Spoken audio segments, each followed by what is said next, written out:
The dollar is continuing its unbelievable plunge. And then I saw Bloomberg as the Mexicans are panicking because the peso is surging up the charts, gaining on the dollar. This is never before happened. And maybe that is a reflection of what they see coming with the North American Union. Maybe they're betting they're going to be successful. And, you know, this immigration bill is pushing that bill along, too, this whole idea of the North American Union. And if they're going to combine our currencies, that means you would be betting on the peso gaining against the dollar. But, you know, it's a guessing game, too, because none of the currencies are anything other than paper currency. So there's a lot of political guesswork being done, and yet I hope I'm wrong on that assessment, but it well could be some speculators thinking that they're going to be pushing us into this North American Union, which obviously we have to continue to fight. Well, when the peso starts running up against the dollar, we know there's something wrong. Yeah, there's definitely something wrong. Talking about the economy, I mean, now even Alan Greenspan's saying serious recession coming, which is what you've been saying for a few years, and you said a few years ago you saw that happening in the next 3 to 5 years. Do you still give us that prognosis, Doctor? Yeah, I think so. And, you know, the evidence today is there. I think our growth in the economy is 0.6%. Annualized, and those figures are always fudged to make it look better than it really is. But there's an interesting statistic that shows that we're actually in negative growth because our population grows at 1.5%. So if you want even growth, you know, just holding our own, you have to grow at 1.5%, and yet we're at 0.6%.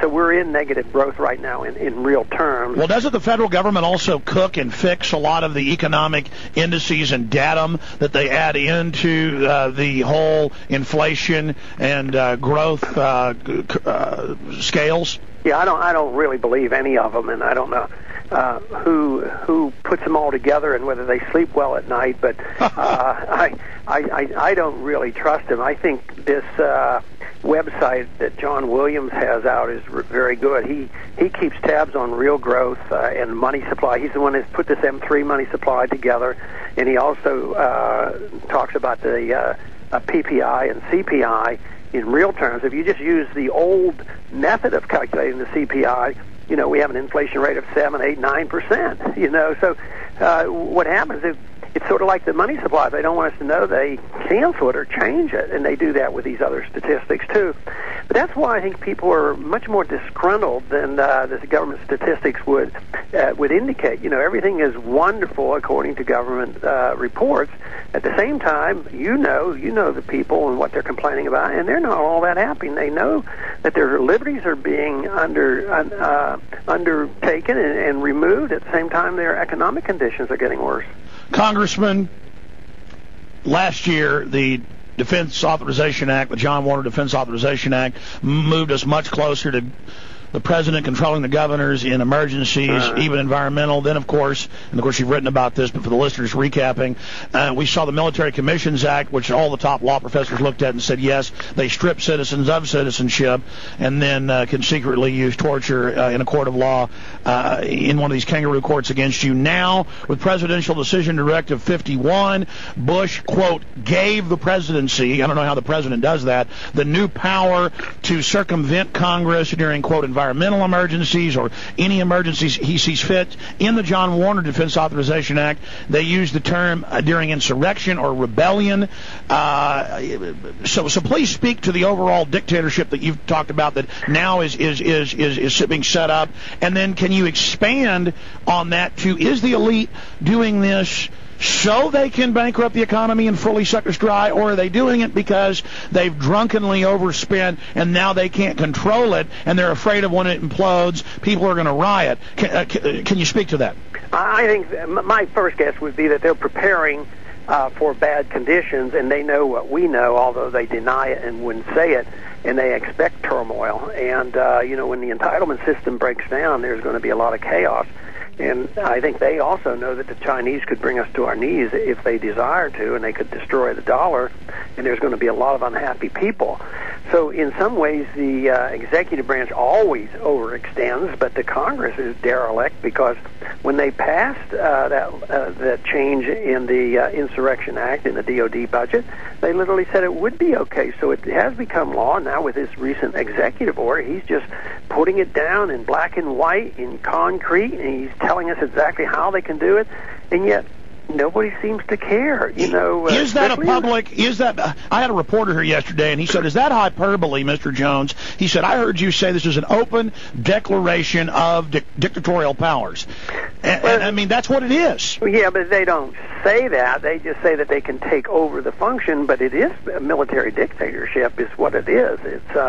It's authority, and it doesn't have to go through the Congress. But for those in Congress, for those of us that study this and are into this and are informed, it is an open declaration. Well, yeah, even though I'm just saying they don't use those precise words, but in reality it is, and they have this authority.